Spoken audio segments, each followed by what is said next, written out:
Hello everyone. कैसे हैं आप लोग। मैं अंकित एक बार फिर से आप सभी लोग के लिए लेकर के हाजिर हूं डेली करंट अफेयर्स का ये वीडियो। दोस्तों आज है 29 दिसंबर और हम इस वीडियो में आज डिस्कस करने वाले हैं आज के दिन के सभी इंपॉर्टेंट 10 करंट अफेयर्स के क्वेश्चन के बारे में। तो वीडियो देखते समय अगर आपके मन में कोई सवाल आता है, आप कोई चीज़ पूछना चाहते हैं तो बिना किसी एजिटेशन के पूछ सकते हैं। और अगर वीडियो पसंद आता है तो लाइक और शेयर जरूर से करना है। चलिए आगे बढ़ते हैं वीडियो में और देखते हैं आज का सबसे पहला क्वेश्चन कौन सा है। हाल ही में चर्चित भारत की पहली लिथियम रिफाइनरी कहाँ स्थापित की जाएगी। कौन सी रिफाइनरी? Lithium refinery. आप सभी जानते हैं कि लिथियम का यूज कहाँ पर किया जाता है? बैटरी में किया जाता है। जी हाँ, और बहुत ही ज्यादा यूज किया जाता है इसका। कहाँ पर? बैटरी में। जैसे किस प्रकार की बैटरी? जो आपके लैपटॉप में लगती है, जो आपके मोबाइल में लगती है, या फिर और भी और बहुत सारी चीजें हैं जिस पर क्या है आपकी लिथियम की बैटरीज लगती है। ठीक है, यानी कि बहुत ही ज्यादा। अब अगर आप यहाँ पर लैपटॉप और मोबाइल का नाम आ रहा है तो आप समझ सकते हैं कि कितनी ज्यादा आपकी यूज की जाती है। तो इसका अब भारत में पहली रिफाइनरी स्थापित की जाएगी। तो कहां पर की जाएगी? की जाएगी गुजरात में। ऑप्शन बी आपका सही होगा। तो मैंने बता दिया प्रयोग क्या है लिथियम का, बैटरी बनाई जाती है इससे।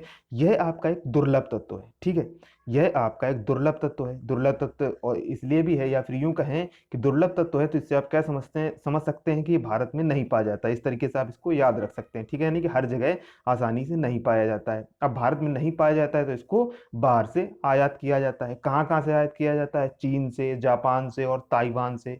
इन प्रमुख देशों से इसको आयोजित किया जाता है, आयात किया जाता है, अपने देश पर मंगाया जाता है। ठीक है, और फिर उससे क्या होता है, उसको रिफाइन करके आपका बैटरी बनाई जाती है।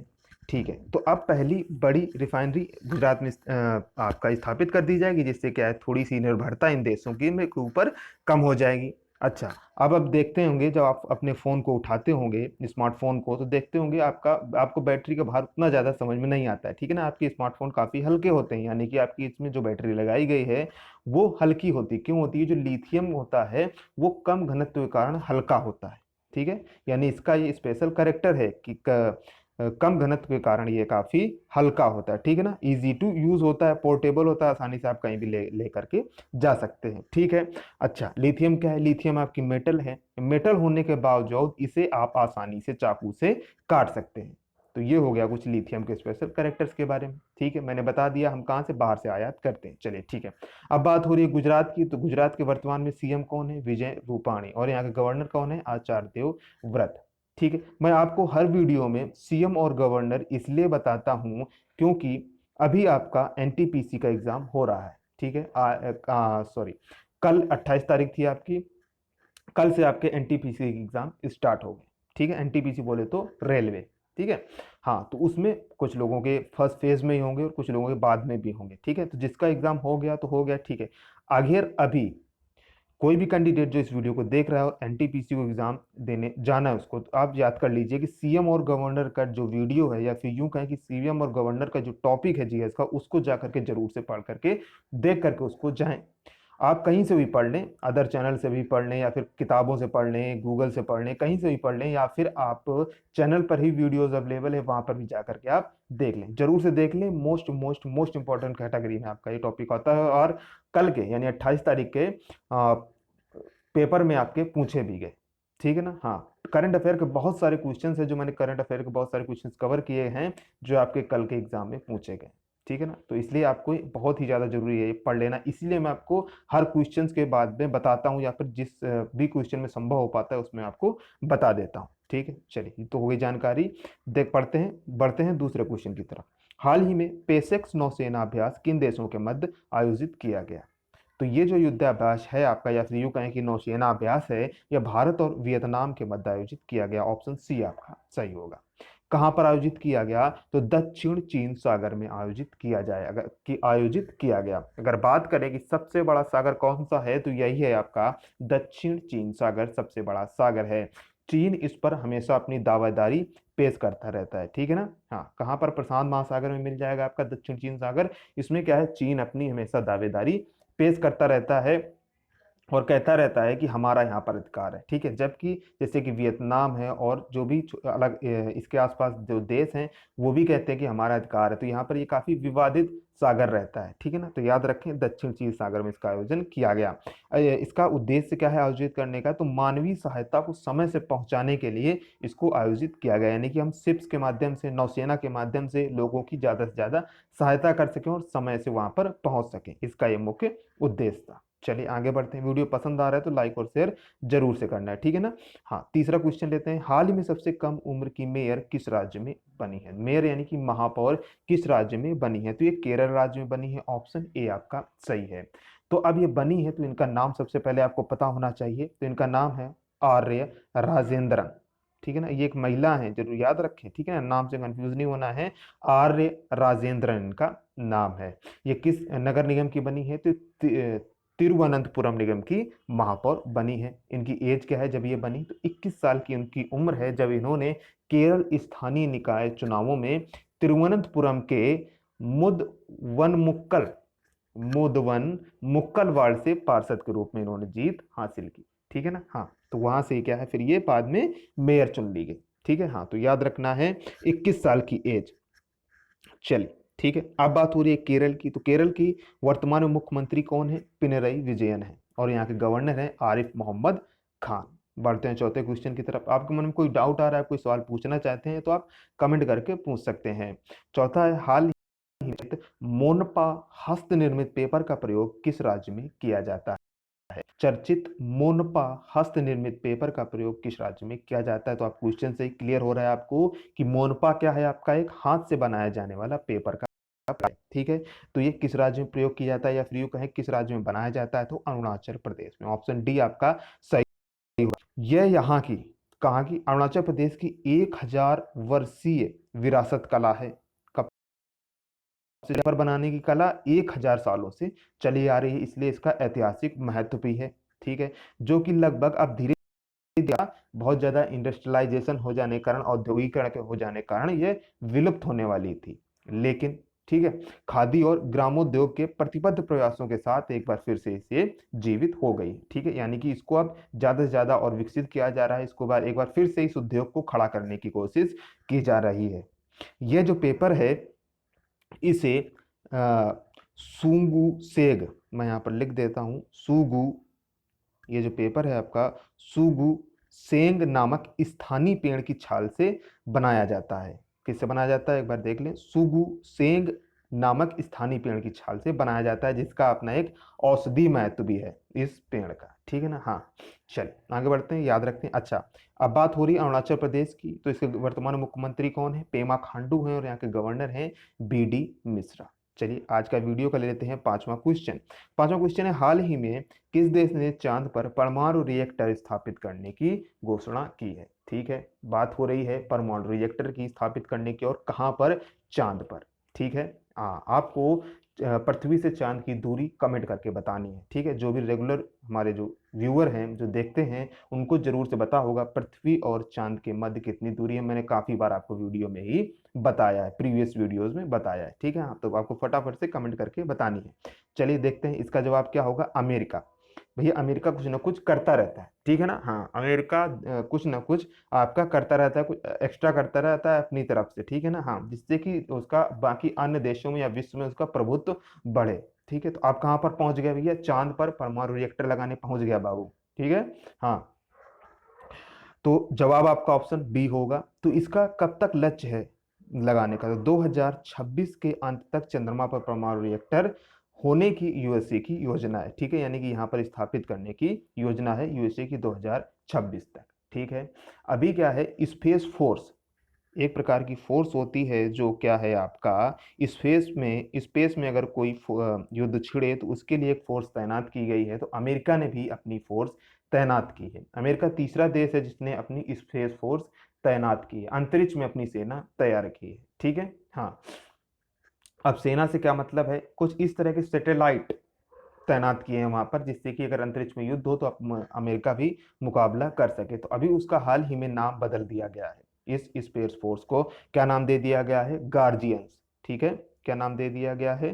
गार्जियंस, ये भी याद रखें, ये भी आपसे पूछा जा सकता है। दूसरा, अगर बात हो रही है अमेरिका की, तो अभी हाल ही में अमेरिका में चुनाव हुए कुछ दिन पहले, और कौन बना राष्ट्रपति? जो बिडेन वहां के राष्ट्रपति बने। और उपराष्ट्रपति कौन बनी? कमला हैरिस, भारतीय मूल की कमला हैरिस, याद रखें। इन दोनों लोगों को times person of the year भी चुना गया, ठीक है। Times person of the year किसे चुना गया? जो बिडेन को और कमला हैरिस को। ये भी आपको याद रखना है, इंपॉर्टेंट क्वेश्चन है, आपसे पूछ सकता है, ठीक है। चलिए आगे बढ़ते हैं, छठा क्वेश्चन लेते हैं। हाल ही में किस राज्य के स्कूल पाठ्यक्रम में सिख गुरुओं का इतिहास शामिल किया जाएगा? ठीक है, हाँ, किस राज्य में, किस राज्य सरकार ने ऐसी घोषणा की है? तो उत्तर प्रदेश राज्य में, उत्तर प्रदेश राज्य सरकार ने यह घोषणा की है, तो आपका ऑप्शन ए आपका सही होगा, ठीक है। तो जो उत्तर प्रदेश के मुख्यमंत्री हैं योगी आदित्यनाथ जी, उन्होंने ऐलान किया कि अब हर वर्ष 27 दिसंबर को, कब?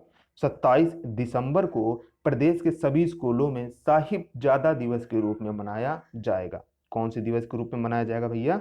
साहिबजादा दिवस के रूप में मनाया जाएगा, ठीक है।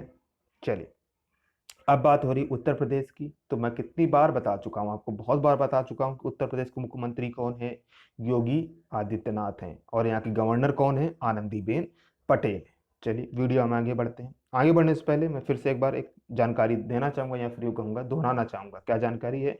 ट्रिपल सी एग्जाम के बारे में। अगर आप ट्रिपल सी एग्जाम देना चाह रहे हैं, या देने जा रहे हैं, या उसकी तैयारी करना चाह रहे हैं, तो चैनल पर नई सीरीज भी चल रही है वीडियोस की। नए 2 वीडियोस आ चुके हैं, आप देख लीजिए। प्रैक्टिकली आपको एक एक चीज करके दिखाई गई है, जिससे कि आप और आसानी से समझ सकें। दूसरी चीज, एक पुरानी प्लेलिस्ट भी है अवेलेबल है, ठीक है ना, तो उसको जाकर के, यानी कि आपको दोनों प्लेलिस्ट को देख लेनी है, दोनों टाइप की वीडियोज आपको देख लेनी है, आपको काफी हेल्प मिलेगी आपके ट्रिपल सी एग्जाम के लिए।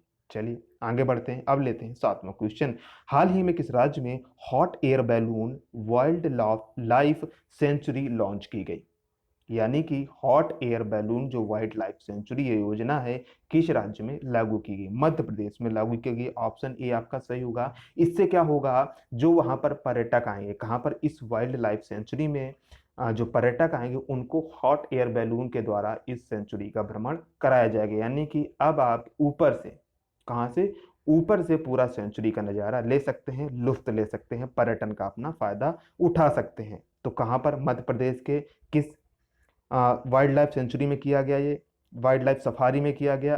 तो ये बांधवगढ़ टाइगर रिजर्व में, ठीक है। बांधवगढ़ टाइगर रिजर्व में भारत की पहली hot air balloon wild life safari launch की गई, ठीक है। मतलब मैंने समझा दिया, उद्देश्य मैंने आपको समझा दिया।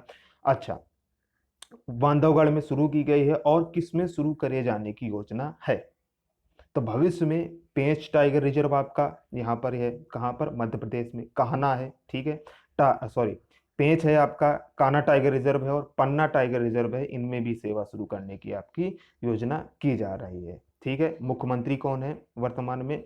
शिवराज सिंह चौहान है। और गवर्नर कौन है? आनंदीबेन पटेल। जी हाँ, उत्तर प्रदेश और मध्य प्रदेश की गवर्नर एक ही है, कौन? आनंदीबेन पटेल। तो कंफ्यूज नहीं होना है। चलिए आगे बढ़ते हैं। वीडियो का लेते हैं आज 8वां क्वेश्चन। क्या है? हाल ही में मैं भी डिजिटल अभियान की शुरुआत किसके लिए की गई?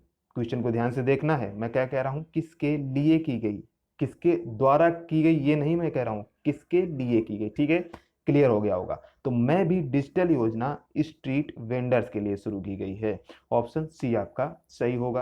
किसने शुरू की इसको, किसके द्वारा शुरू किया गया? तो केंद्रीय आवास एवं शहरी मंत्रालयों के द्वारा इसे शुरू किया गया है। क्यों शुरू किया गया भैया? तो नाम से क्लियर हो रहा है कि मैं भी डिजिटल, यानी कि डिजिटल पे को बढ़ावा देने के लिए जो आपके सड़क विक्रेता हैं उनके लिए यह अभियान शुरू किया गया, ताकि उन्हें डिजिटल रूप से भुगतान स्वीकार करने में सक्षम बनाया जा सके। बिल्कुल इजी शब्दों में, आसान शब्दों में आप समझ गए, ठीक है। मैंने कहा कि इसको केंद्रीय आवास एवं शहरी विकास मंत्रालय द्वारा इसको जारी किया गया, ठीक है, लॉन्च किया गया। तो मंत्री कौन है इसके? तो मंत्री हैं हरदीप सिंह पुरी। याद रखें भैया, एग्जाम में पूछ सकता है, अभी एनटीपीसी के एग्जाम चल रहे हैं बाबू, तो उसमें आपका इस तरीके के क्वेश्चन जरूर से आते हैं, ठीक है। हाँ, अगर आप एनटीपीसी क्वेश्चन जानना चाहते हैं किस तरीके के आते हैं, तो मैं आपको बता दूं। जो आपके इम्पोर्टेंट डेज हैं उससे आ रहे हैं, बुक्स से आपके क्वेश्चंस आ रहे हैं, इम्पोर्टेंट जो बुक्स होती हैं उससे आपके क्वेश्चन आ रहे हैं। मैंने आपको बता दिया सीएम गवर्नर से आपके क्वेश्चंस आ रहे हैं, ठीक है।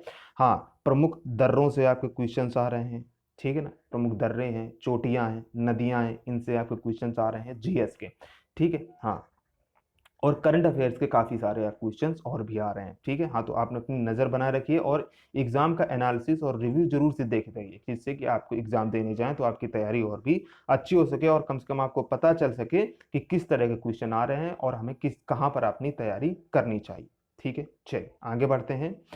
अब लेते हैं कल के क्वेश्चन का जवाब। आपके आज के वीडियो में 8 ही क्वेश्चन थे, ठीक है। अब लेते हैं कल के क्वेश्चन का जवाब। मैंने आपसे कल आपसे पूछा था कि हाल ही में किस महाद्वीप में पहली बार कोरोना का मामला सामने आया है। तो कहाँ पर आया है? दक्षिणी ध्रुव में, अंटार्कटिका में, ठीक है। हाँ, कहाँ पर आया है? अंटार्कटिका में पहली बार कोरोना का मामला सामने आया है। ऑप्शन ए आपका सही होगा, ठीक है। चलिए, यहाँ पर भारत के दो रिएक्ट वो हैं, अनुसंधान केंद्र है। कहाँ पर? अंटार्कटिका में। कौन सा? भारती और मैत्री, भारती एंड मैत्री, बहुत ही फेमस आपके ये क्या है, रिसर्च सेंटर है भारत के, ठीक है। वहां पर सिर्फ बर्फ है, वहां पर कोई बस्ती नहीं होती है अंटार्कटिका में, ठीक है। पूरा बर्फ है, पूरा निर्जन इलाका है। वहां पर कोई भी जन यानी कोई भी लोग नहीं, सिर्फ वहां पर अलग अलग देशों के लगभग 60 देशों के रिसर्च सेंटर है, ठीक है। हाँ, तो जहाँ जो चिली का रिसर्च सेंटर था उसमें कोरोना के थोड़ा क्या लक्षण देखे गए हैं। वहाँ जो लोग रह रहे थे उनमें कोरोना के लक्षण देखे गए थे। हालांकि भारत के जो स्टेशन है चिली स्टेशन से काफी दूर है, ठीक है। हाँ, तो याद रखें कि पहली बार अंटार्कटिका महाद्वीप में कोरोना के मामले सामने आए हैं। चलिए अब ले लेते हैं क्वेश्चन ऑफ द डे। इसका जवाब आपको कमेंट बॉक्स में कमेंट करके बताना है। प्रत्येक वर्ष सुशासन दिवस कब मनाया जाता है? 4 ऑप्शन है आपके पास, इनमें से जो भी आपको ऑप्शन करेक्ट लगता है वो आपको कमेंट बॉक्स में कमेंट करके बता देना है। वीडियो आपको कैसा लगा? कोई शिकायत है, कोई सुझाव है तो आप हमसे शेयर कर सकते हैं बिना किसी हेजिटेशन के। आप हमें सोशल मीडिया पर भी फॉलो कर सकते हैं, जैसे कि हमारा फेसबुक पेज है, हमारा इंस्टाग्राम पेज है। इन सभी के लिंक आपको डिस्क्रिप्शन बॉक्स में मिल जाएंगे, वहां पर से जा करके आप हमें फॉलो कर सकते हैं। आप अगर जीएस बहुत ही अच्छी करना चाहते हैं, जीएस का अपना बेस मजबूत करना चाहते हैं, तो उसके लिए सिर्फ एक चीज काम आती है और वो क्या है? एनसीईआरटी, ठीक है। एनसीईआरटी की बुक्स होती हैं। 6 ट्यूटर पढ़िए, अच्छे से पढ़िए और आप फिर किसी भी लेवल का एग्जाम आप आसानी से क्रॉस कर सकते हैं जीएस का, ठीक है। जीएस के सभी क्वेश्चंस आप आसानी से सॉल्व कर सकते हैं। तो अगर आप एनसीईआरटी बुक्स लेने की सोच रहे हैं या लेना चाहते हैं तो डिस्क्रिप्शन में उसके भी लिंक है, वहां पर जाकर आप क्लिक करके एक बार देख सकते हैं, ठीक है। चलिए, तो आपको वीडियो कैसा लगा हमें जरूर से बताएं। अभी तक वीडियो को आपने अगर लाइक या शेयर नहीं किया तो जरूर से इसको लाइक और शेयर कर दें और चैनल को भी सब्सक्राइब कर लें, नोटिफिकेशन बेल को भी प्रेस कर लें, जिससे आप कोई भी वीडियो मिस न कर सके। थैंक्स फॉर वॉचिंग, मिलते हैं नेक्स्ट वीडियो में, तब तक के लिए आप सभी का बहुत बहुत धन्यवाद।